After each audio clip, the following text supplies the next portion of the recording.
another episode of Chad and Friends Beer Reviews. Got Henry joining me again. How are you? And this is, I want it to be official, Cuvée René. I think. Yeah, we don't speak Belgian. Yeah. So. Well, I think Belgium is like half French and half German, like their language. Yeah, it's something, all right. This is actually in the Michael Jackson Great Beer Guide book. Well, he calls it Lindemans Gueuze René. Mm-hmm. Which is a Gueuze-style lambic. It says province of Flemish Brabant, Belgium. Gueuze lambic, yeah. 5% alcohol by volume. 4% alcohol by weight. Ah. It says ideal serving temperature, 55 degrees. I'm not going to read the whole description, but if it's in this book, it's probably pretty good.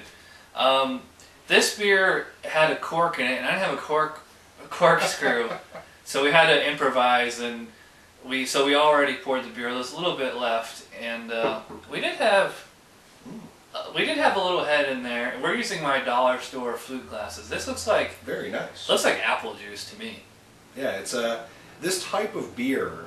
I think was one of the earliest forms of beer, and was made by spontaneous fermentation, which is why this can only be made in a certain region of Belgium. Has to do with naturally occurring pollens and yeast and things. And right, it's just they leave it open to the whatever yeast is in the air. So we also got some cheese to go with this hardwood smoked mozzarella. Well, we give this a try here. Yeah. Well, how did you describe the aroma? It is very wine-like. Yeah, it's kind of like a sour apple, like a green apple. A little, almost grainy and slightly nutty.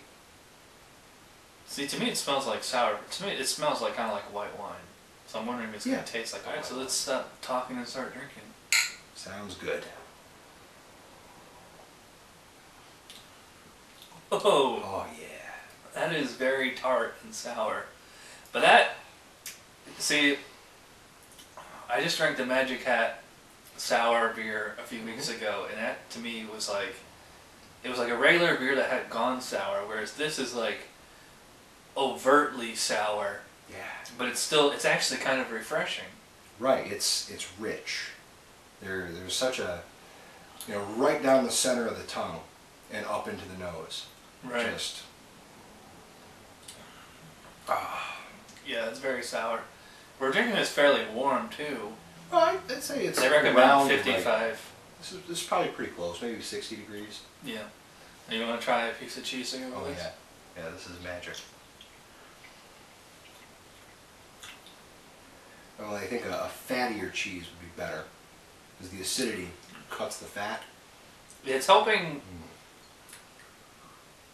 From the cheese now, I'm not getting much of the taste of the beer until it's on the finish, until it's on the back end. It's hard for me to even like come up with like an honest rating of this beer because I never had an authentic lambic before.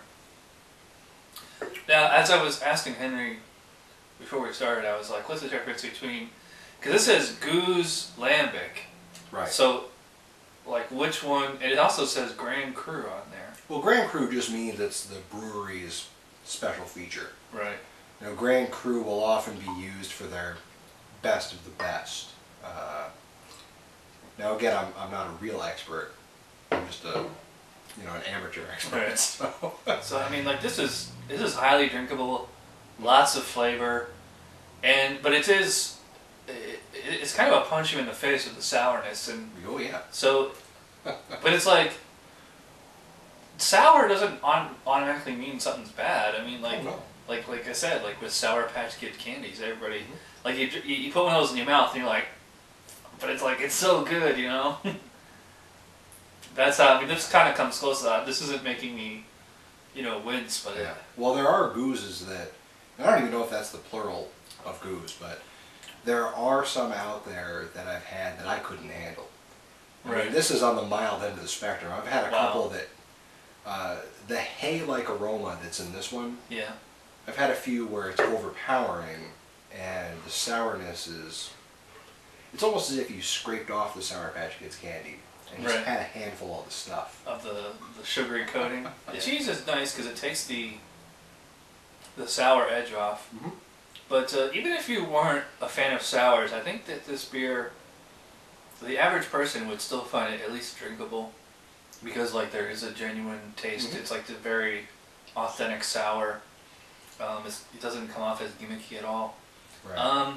I like it, but I'm not like in love with it. I think I'm gonna go 7 on this one. I think it's a good beer. Mm-hmm. What are you thinking? I give it an 8. I think it's very good. Mm-hmm. I'm not versed enough in the style to really compare it to too much. Right. But for what it is, it's probably the most drinkable Gueuze that there is. And definitely it's the kind of thing where inside this style, I think every beer drinker should try Gueuze at least once. Yeah. And this is the one to go with for your try. Yeah. There's lots of flavor here. And the Yeah, sourness, like, it takes a few sips to get used to, but after that, like, and I think the cheese goes really well with it. Now, if we do one of these again, off camera or wherever, I recommend a creamier cheese than this. Right. Maybe a Havarti. And next time I'll have to get a corkscrew too. I don't know if you guys can see that, the cork. We had to use a screwdriver and kind of push it down into it. Yeah. That's why we started with the beer already poured. So, anyways, we're going on way too long here. So, I'm giving a 7 out of 10 to Lindemans Cuvée René. Henry's saying 8, very good. Solid 8. Yeah. Yeah, I think it's like a good starter lambic or sour, or whatever you want to call it. So, I guess that does it for this episode. So, thanks to Henry for stopping by again. And thanks for having me. Glad to be here. And that does it. So, we'll see you guys next time, right? Bye.